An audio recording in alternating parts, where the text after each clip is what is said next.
Assalamualaikum, salam Malaysia Madani. Berita semasa bersama saya, Sahih Samsudin. Polis Diraja Malaysia beri jaminan akan mempertingkatkan lagi kawalan keselamatan Perdana Menteri Datuk Seri Anwar Ibrahim. Ia susulan pendedahan beliau semalam berhubung banyak ugutan diterimanya kerana lantang bersuara dalam isu Palestin. Ketua Polis Negara Tan Sri Razarudin Hussein berkata pihaknya tidak akan berkompromi terhadap perkara itu.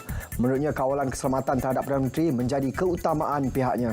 Beliau bagaimanapun berkata ugutan terbabit mungkin melibatkan soal ekonomi atau sektor lain seperti ekspor negara. Beliau mengulas pendedahan Perdana Menteri yang menerima banyak ugutan dari negara luar susulan ketegasan Malaysia mempertahankan nasib rakyat Palestin.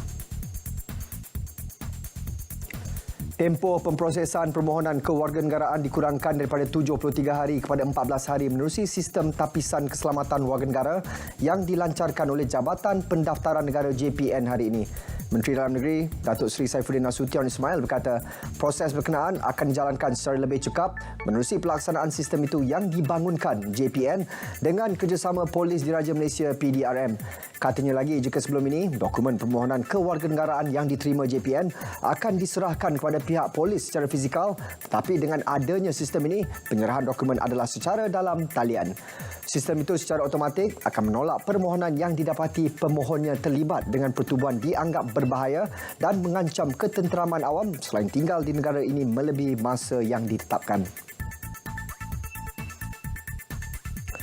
Perkembangan banjir di Perak, jumlah penduduk terjejas banjir di negeri itu terus meningkat kepada 261 orang berbanding 256 orang pada pukul 10 pagi tadi.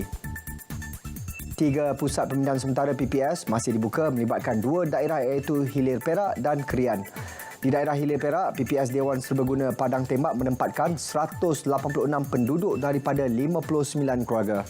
Mereka terdiri daripada penduduk Lorong Kedah, Lorong Belakang Klinik, Batu 9 Simpang 3, Batu 10, Batu 7 dan Lorong Sidang Osman.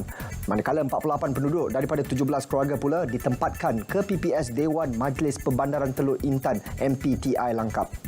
Sementara itu, di daerah Krian iaitu PPS Sekolah Rendah Kebangsaan Cangkat Lobak menempatkan 27 penduduk dari Kampung Matang Tengah.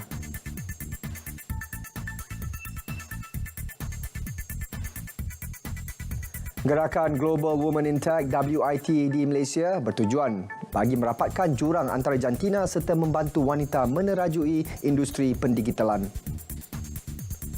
Timbalan Menteri Komunikasi dan Digital Teo Nii Ching berkata, pada zaman AI ini terdapat banyak peluang bagi golongan wanita untuk melibatkan diri dalam industri digital.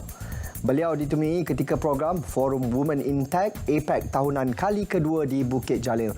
Forum itu membentangkan pelbagai pandangan tentang cabaran dan evolusi wanita dalam era digital sambil menangani keperluan untuk memecahkan halangan jantina dalam pelbagai segmen industri. Sedikit perkembangan luar negara, anggota militan separa tentera membakar 35 bas dan kereta api di Rio de Janeiro pada Isnin sekaligus melumpuhkan sebahagian bandar Brazil. Tindakan dibuat susulan kematian seorang daripada pemimpin kumpulan berkenaan ketika operasi oleh pasukan polis. Pihak berkuasa mula mengagihkan bangkai bas yang dibakar di Santa Cruz. Governor Negeri Claudia Castro berkata dalam operasi polis, anak saudara yang juga anggota kanan ketua militan dikenali Zinho terkorban. Castro berkata polis telah memberi amaran tegas kepada salah satu militan terbesar di Rio. 12 individu ditahan kerana disyaki melakukan tindakan pengganas. Pihak berkuasa mengisytiharkan bahaya tahap 3 serta memberi amaran kepada penduduk serta pelancong mengenai kemungkinan insiden berimpak tinggi. Susulan insiden, sebahagian perkhidmatan pengangkutan awam di bandar itu digantung. Malaysia terus beri sokongan dan bantuan selain berdoa untuk rakyat Palestin yang ditindas Zionis. Dari sungai ke segara, Palestin pasti merdeka. Malaysia Madani, tekad perpaduan penuhi harapan.